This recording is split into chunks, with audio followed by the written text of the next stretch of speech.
दैनिक जागरण संपादकीय डिक्टेशन में आपका स्वागत है। डिक्टेशन 10 सेकेंड के बाद स्टार्ट होगा।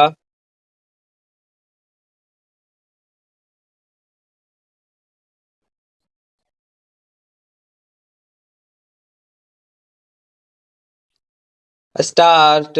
नई दिल्ली में शुरू हो रहे एआई इम्पैक्ट शिखर सम्मेलन की महत्ता केवल इसलिए नहीं है कि यह एक 5 दिवसीय वैश्विक आयोजन है।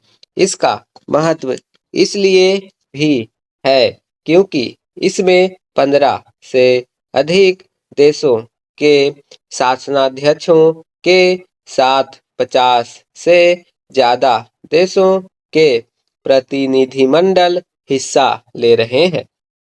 विश्व भर के एआई विशेषज्ञ एवं उद्योग जगत के प्रतिनिधियों की हिस्सेदारी इस सम्मेलन के आकर्षण को और बढ़ा रही है। इस आयोजन के प्रति दिलचस्पी को इससे समझा जा सकता है कि 2 लाख से अधिक पंजीकरण हो चुके हैं। एक तरह से यह सम्मेलन G20 शिखर सम्मेलन से भी अधिक प्रभावशाली एवं विश्व का ध्यान अपनी ओर खींचने वाला हो सकता है, चूंकि यह भविष्य पर केंद्रित एक व्यापक सम्मेलन है। इसलिए यह आशा की जाती है कि इसके जरिए एआई को एक जिम्मेदार, टिकाऊ और समावेशी तकनीक के रूप में विकसित एवं विस्तारित करने पर सहमति बनेगी। ऐसा होना भी चाहिए क्योंकि विश्व भर में एआई का प्रभाव और उसका बाजार तेजी से बढ़ रहा है।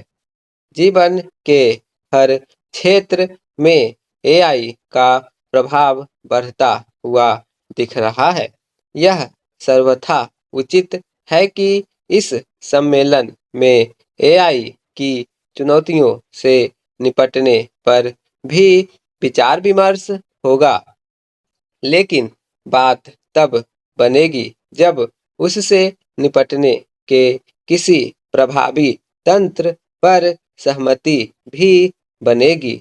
यह सहमति इसलिए आवश्यक है क्योंकि फिलहाल एआई पर चंद बड़े राष्ट्रों का ही वर्चस्व कायम है।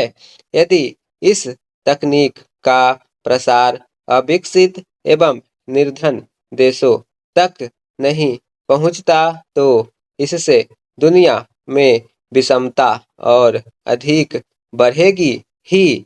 एआई का उपयोग समावेशी, नैतिक एवं लोकतांत्रिक तरीके से हो, इसके लिए मेजबान भारत के साथ साथ सभी देशों को प्रयत्न करने होंगे। तकनीक के संदर्भ में इसकी अनदेखी नहीं की जा सकती कि प्रत्येक तकनीकी विकास अपने साथ कुछ विसंगतियां एवं खतरे भी लाता है। एआई के साथ तो ऐसा कुछ अधिक ही है। इसके दुरुपयोग के मामले बढ़ते चले जा रहे हैं।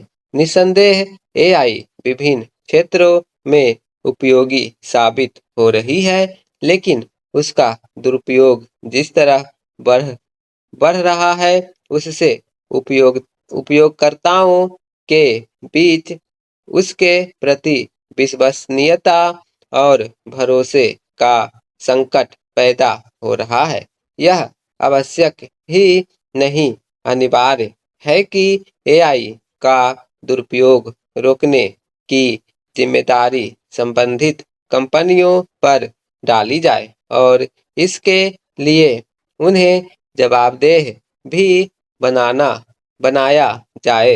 एआई अपने साथ जो चुनौतियां लेकर आई है, उसमें एक यह भी है कि उसके कारण कई परंपरागत नौकरियां खत्म हो रही है।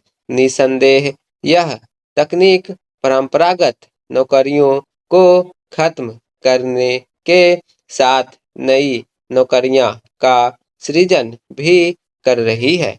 एक तरह से एआई चुनौतियों के साथ अवसर भी है। भारत को इस अवसर को भूनने के लिए अपने लोगों को एआई के उपयोग के प्रति सक्षम बनाने के लिए और अधिक सक्रियता दिखानी होगी।